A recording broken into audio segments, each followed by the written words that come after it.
ka jingsa dien ha ki thai nong kendong kam dei shu kamat kabang thamai kum ka jingbom byang ki surok kiltik singkieng ki chaka puli ka umbam umdi bat kawai na kiru ka dei ka jingbom byang ki chaka ai jing sumar dangshen kladon kawai ka jingja ka basung si ka belaja hadangar phc ha ka ba kawai ka longkme ka ladu el ka jong ka jengem tang hadien marian dep khai khulung bat ka daw kwa mi kat kum ka jingkno na ki bahieng ki nong sang snong ka long ka jingtri torti ki doktor bat kinos bat ru ka jingbom byang ha kor kompanya ya ka te phc ka blasimti the voluntary health association of Meghalaya Viham lingba kani ka jingja ha ka jingle jong kilat thai ko bor sakate ka jaka layo panman manikren bot wei nongsong snong jong thain khaput upatrik pisang ma ulai thu ba ki nongsong snong ki basa khaput ki bade ki trai snong jong ka chala Meghalaya bun sin ki julej pha sumar sari Bangladesh namar ki pisngo ba kimla banlej pha sumar sasor sulong na ki babun ki daw bat ka daw ba pat ka dei namar ka jingbom byang ki jaka sumar ha ka jaka ki basa wala ki don ki phc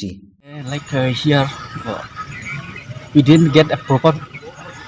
medical facilities over here, this Dangar PHC. So sometimes the patient used to come here, but like they don't have a medical facilities. So what they do is they find the easiest way the which one from they will get. It is not easy to go to the Shillong for them, that it is very expensive, especially like here too we face lots vehicle problem. So what they do, they easily go to the Bangladesh to get a treatment. So the side is little bit like affordable. The medicines are facilities are good, means like low cost. So like nowadays it is there is a fences. They could not how to say, it is very difficult to go, but hiddenly they used to go. But in the past they used to come here, doctors are used to come, they call up and what to do, they get the treatment here. But nowadays it is not easy to come here by themselves, the doctors. But what they do is, now patient used to go there to Bangladesh and they get the treatment from there and they come back again, like that only. Here no facilities are there, means like some medicines are not available here, so everything was faces. So that's why they used to go to the Bangladesh. Where that happened exactly? This used to happen many times. We cannot tell the exact dates. So if we check from this border area, everywhere you find this like this only. Every means like how to say, if you go to this border area, Rinku side also, somewhere Rinku side, we can say it is easily make an go up and down. Nongkria, it was easily make an up and down. So here over this side means like nearby here in the Dangar area side, it is not possible. But what they do, patients used to go there.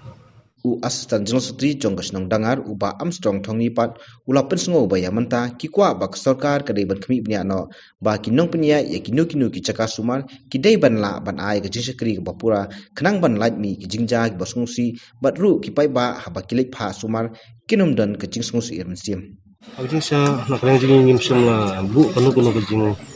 pro persa ya ka biham handai ka hui ka long ba ni skudo ya kini ki ya ka failure jong ka management baka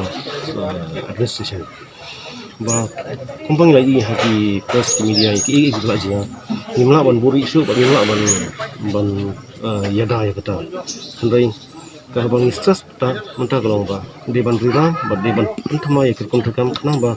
ka healthcare am ka de ban long kam de ban wala ya ki insecurity ya ki pa no so handai abang itu suatu ba kidon kami ya ki primary health care buat ke diban biang ba ya mungkin sa hadin ba ni la yo yang jintip ba insya Allah di health department ba egal ha jintip ba info ya ni ka strong ni ban visit ya ke dalam primary health center ni la yo yang jintip ba ni la pengka ban submit ya ka memorandum nak lomba ka dabaso bakta kalong ba kabalong simple bat kaditang kumno ban revamp ya ta danga PC plan ya ban upgrade ya ka saka community health center ta ki gimat ban ni la ya submit ikan member ini yo ka assurance ba wala ka dang verbal dari hadi mangla submit ka member ni sutu ba ila insession kya bat ila de pularo ba kat ka bala steps in sim wala da empat la ban upgrade ika sa pi sa kasi si handai Yurkum Prikam kinlong bek kinlong atpar baka CC wala empat declares officially bahkan berobjet ya ka CC